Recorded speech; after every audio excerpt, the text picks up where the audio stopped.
અમદાવાદની વિવાદાસ્પદ 7th day સ્કૂલના મામલે જિલ્લા શિક્ષણ અધિકારીએ મોટું નિવેદન આપ્યું છે। તેમણે જણાવ્યું છે કે આજથી અમે 7th ડે સ્કૂલનો તમામ વહીવટ સત્તાવાર રીતે સંભાળી લીધો છે। ડીઓએ સ્પષ્ટતા કરી છે કે વિદ્યાર્થીઓનું ભવિષ્ય ન બગડે અને તેમનું હિત સર્વોપરી રહે તે માટે આ કડક નિર્ણય લેવામાં આવ્યો છે। તેમણે વધુમાં ઉમેર્યું છે કે સરકાર હંમેશા વિદ્યાર્થીઓના હિત માટે જ કામ કરશે। તેમણે અમાન્ય શાળાઓ સામે લાલ આંખ કરીને જણાવ્યું કે નિયમોનું ઉલ્લંઘન થતું હોવાથી આ શાળા હસ્તક લેવાની કાર્યવાહી કરાઈ છે।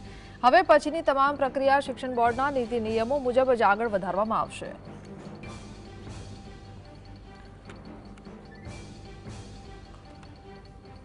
સર, વહીવટદાર તરીકે અમે 7th ડે સ્કૂલનો વહીવટ આજરોજ સંભાળી લીધેલો છે।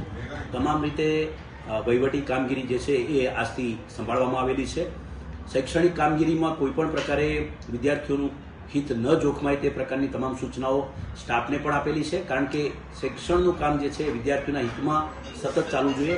વહીવટી બેદરકારીને ધ્યાને લઈ જ સરકારે ખાસ કરીને જે અનિયમિતતાઓ હતી આરટીઈ અંતર્ગત કમિટી પણ બનાવવામાં આવી। સતત ને સતત એમની પાસે જે ડોક્યુમેન્ટ્સ માગવામાં આવ્યા તેમને આપ્યા નહીં, જેથી માન્યતાના કોઈપણ પ્રકારના સ્પષ્ટ આધારો મળતા નથી, જેથી અમાન્ય શાળા કોઈપણ પ્રકારે ચલાવી ન શકાય।